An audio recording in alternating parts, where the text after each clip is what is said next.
Hello बच्चों, मैं हूं आपकी हिंदी टीचर और मेरे क्लास में आप सभी का हार्दिक स्वागत है। मैं आप लोगों के समक्ष जयशंकर प्रसाद जी द्वारा रचित पुरस्कार शीर्षक कहानी के उद्देश्य को लेकर उपस्थित हूं। इस कहानी से संबंधित एक वीडियो, इसकी कथा को मैंने अपने चैनल पर अपलोड किया है, जिसका लिंक मैंने डिस्क्रिप्शन बॉक्स में दे दिया है। आप उस वीडियो को जरूर देखें ताकि पूरी कहानी आपको अच्छी तरह से समझ में आए। किसी भी प्रश्न का उत्तर को लिखने के लिए कहानी को समझना अत्यंत जरूरी है। इस वीडियो को देखने के साथ ही साथ आप कहानी को भी अवश्य पढ़ें। कहानी पढ़ने से आपको बहुत सी बातें समझ में आ जाएगी। तो आज मैं आप लोगों के समक्ष इस कहानी के उद्देश्य को लिखकर प्रस्तुत कर रही हूँ। आरंभ से लेकर अंत तक वीडियो जरूर देखें। पुरस्कार जयशंकर प्रसाद। उद्देश्य। कहानीकार जयशंकर प्रसाद की कहानी पुरस्कार का उद्देश्य अत्यंत महान है। यह कहानी उस समय लिखी गई थी जब हमारा देश अंग्रेजों का गुलाम था। स्वाधीनता आंदोलन अपने उत्कर्ष पर था। स्वाधीनता की लहर से संपूर्ण भारत आंदोलित था। स्वाधीनता की भावना के अभिव्यक्ति को इतिहास और संस्कृति तथा अतीत के साथ जोड़कर अपनी कहानी पुरस्कार में प्रस्तुत करना प्रसाद जी की अन्यतम विशेषता है। तो इस बात को जानना बहुत जरूरी है कि इस कहानी की पृष्ठभूमि क्या है, यानी यह कहानी कब लिखी गई। जयशंकर प्रसाद जी ने इस कहानी को उस समय लिखा है जिस समय हमारे देश में अंग्रेजों के खिलाफ स्वतंत्रता आंदोलन चल रहे थे। उस समय की आवश्यकता थी कि हम सभी अपने देश के प्रति निष्ठावान हो सकें, अपने निजी स्वार्थ, अपने व्यक्तिगत प्रेम से ऊपर उठकर देश प्रेम की बात को सोचें। और इसी बात को कहानीकार जयशंकर प्रसाद जी ने इतिहास, संस्कृति और अतीत से जोड़कर पुरस्कार कहानी में प्रस्तुत किया है। पुरस्कार कहानी में इसी राष्ट्र प्रेम की भावना को उन्होंने मधुलिका के माध्यम से प्रस्तुत किया है।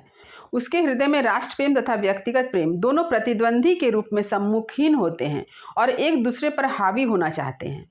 तो इस कहानी में कहानीकार जयशंकर प्रसाद जी ने इसी बात को ही तो दर्शाया है कि कहानी की प्रमुख नायिका मधुलिका है, उसके हृदय में देश प्रेम की भावना और व्यक्तिगत प्रेम की भावना दोनों ही उपस्थित होते हैं। किस रूप में? प्रतिद्वंदी के रूप में। और यही कारण है कि उसके मन में तरह तरह के भाव और विचारों का अंतर्द्वंद होता है। कभी व्यक्तिगत प्रेम देश प्रेम पर हावी होता है, कभी देश प्रेम व्यक्तिगत प्रेम पर हावी होता है। लेकिन मधुलिका इस दोनों प्रेम का निर्वाह बड़ी ही सफलता के साथ करती है। प्रारंभ में व्यक्तिगत प्रेम हावी होता है देश प्रेम पर, परंतु बाद में देश प्रेम के समक्ष व्यक्तिगत प्रेम न्यौछावर होकर भी अंत में अपना गौरव व महत्व प्राप्त करता है। मधुलिका ने अपने कोसल राज्य की स्वतंत्रता के लिए अपने प्रिय अरुण के प्रेम का बलिदान दे दिया। तत्कालीन युग में ऐसे ही वीरों की आवश्यकता थी जो देश की आज़ादी के लिए अपना व्यक्तिगत स्वार्थ का बलिदान दे सके। राष्ट्र के प्रति प्रेम का निर्वाह करना ही मधुलिका के जीवन का उद्देश्य है। कहानी के आरंभ में वह कोसल राज्य के परंपरा का पालन करती है। अपनी भूमि के बदले प्राप्त स्वर्ण मुद्राओं को अपने सिर से लगाकर उसका सम्मान करती है, परंतु उसे स्वीकार करने से इनकार कर देती है। उसे अपने पूर्वजों की भूमि से अत्यंत स्नेह है, वह उसे बेचना नहीं चाहती है। तो यहाँ पर मधुलिका के बारे में बतलाते हुए कहानीकार ने इस बात को बहुत ही सुंदर ढंग से प्रस्तुत किया है कि प्रत्येक व्यक्ति के मन में अपनी जन्मभूमि के प्रति सम्मान होना चाहिए, अपनी जन्मभूमि से लगाव होना चाहिए, तभी हम अपनी मातृभूमि की रक्षा कर सकेंगे। मधुलिका अपने जमीन के बदले कोई मूल्य स्वीकार नहीं करती है। वह यह कहती है कि पूर्वजों की भूमि को बेचने का उसे अधिकार ही नहीं है, यानी अपनी जमीन से निष्ठा रखना प्रत्येक व्यक्ति का कर्तव्य होना चाहिए। इस बात को कहानीकार ने बहुत ही सुंदर ढंग से मधुलिका के माध्यम से प्रस्तुत किया है। कहानीकार ने मधुलिका के इस व्यवहार से यह बतलाना चाहते हैं कि हम सभी के मन में अपनी पैतृक भूमि के प्रति ऐसा स्नेह हो तो कोई भी हमारे स्वाभिमान को छिन्न भिन्न नहीं कर सकता है। यानी अगर हम अपने मातृभूमि के प्रति, अपने पैतृक भूमि के प्रति निष्ठा रखेंगे तो हमारे स्वाभिमान को कोई व्यक्ति नष्ट नहीं कर सकता है, क्योंकि हम अपने स्वाभिमान पर कायम रह सकते हैं। वह सिर्फ अपनी भूमि या खेत के प्रति नहीं बल्कि राष्ट्र के प्रति निष्ठा रखती है। आरंभ में मगध का राजकुमार अरुण के प्रेम निवेदन को अस्वीकार कर देती है, क्योंकि वह जानती है कि मगध कोसल राज्य का शत्रु है। दूसरों के खेतों में काम करते हुए दीनता के साथ जीवन व्यतीत करते हुए 3 वर्ष बीत जाते हैं और 3 वर्ष बाद अचानक राजकुमार अरुण उसकी पर्णकुटी में आश्रय की तलाश में आता है। अब वह मगध का निर्वासित विद्रोही राजकुमार है। मधुलिका राजकुमार अरुण से प्रेम करती है और उसके संकेत मात्र से सर्वस्व समर्पण के लिए तैयार है। यही कारण है कि उसके कहने पर वह कौशल नरेश से दुर्ग के दक्षिणाने के समीप के जंगल वाली भूमि खेती के लिए मांग लेती है। तो आरंभ में क्या देखते हैं कि मधुलिका राजकुमार अरुण के प्रेम प्रस्ताव को अस्वीकार करती है। वह जानती है कि मगध कौशल राज्य का शत्रु है। जब मधुलिका का खेत राजा का खेत बन जाता है तो वह क्या करती है, दूसरों के खेतों में जाकर काम करती है और दीनता और गरीबी की स्थिति में उसे किसकी याद आती है, अरुण की याद आती है। वह बीते समय को लौटा लाने की इच्छा रखती है और संयोग से होता भी ऐसा है कि 3 साल बाद मधुलिका की मुलाकात किससे हो जाती है, अरुण से होती है। अब वह मगध का राजकुमार नहीं है बल्कि मगध का विद्रोही निर्वासित राजकुमार है और वह निर्वासित राजकुमार अरुण कौशल राज्य को जीतने के लिए षड्यंत्र रचता है और इसमें क्या करता है, और इसमें वह मधुलिका को भी शामिल करना चाहता है। और मधुलिका अरुण से प्रेम करती है, इसलिए उसके संकेत मात्र से वह सब कुछ करने के लिए तैयार होती है और वह राजकुमार अरुण के कहने पर ही कौशल नरेश से दुर्ग के दक्षिणाले के समीप की जंगली भूमि को मांग लेती है, जबकि उस जमीन का सैनिक दृष्टि से काफ़ी महत्व है। लेकिन राजा क्यों उसे दे देते हैं, क्योंकि वह जानते हैं कि मधुलिका के मन में अपने राज्य के प्रति काफ़ी निष्ठा है। वह वीर सिंह मित्र की कन्या है, उसकी निष्ठा में कभी कोई आंच नहीं आएगी, उसके विश्वास में कभी कोई कमी नहीं आएगी। यहाँ पर मधुलिका के हृदय के व्यक्तिगत प्रेम को दिखाया गया है, परंतु परवर्ती समय में यही प्रेम देश प्रेम पर हावी हो जाता है। तो जब अरुण के कहने पर वह भी षड्यंत्र का हिस्सा बनती है, तो इस समय कहानीकार ने मधुलिका के हृदय के व्यक्तिगत प्रेम को दिखलाया है कि उसके हृदय में किस तरह से व्यक्तिगत प्रेम जो है वह देश प्रेम पर हावी हो गया, लेकिन परवर्ती समय में देश प्रेम की भावना उसके व्यक्तिगत प्रेम पर हावी होती है। यह भी कहानीकार ने दिखलाया है।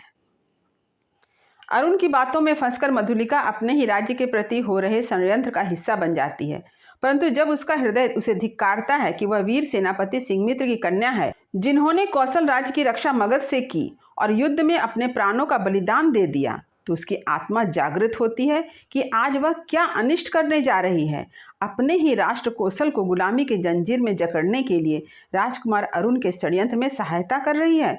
उसका मन अपने कौशल के प्रति चिंतित हो उठता है कि यदि अरुण अपने अभियान में सफल हो गया तो कौशल राज्य शत्रुओं के हाथों में चला जाएगा और यदि अरुण असफल रहा तो उसे मृत्यु दंड मिलेगा। तो राजकुमार अरुण के कहने पर मधुलिका षड्यंत्र का हिस्सा बनती अवश्य है, लेकिन बाद में उसका हृदय ही उसे धिक्कारता है, उसकी आत्मा ही उसे धिक्कारती है और वह निर्णय लेती है कि वह आज क्या अनर्थ करने जा रही है, क्या अनिष्ट करने जा रही है।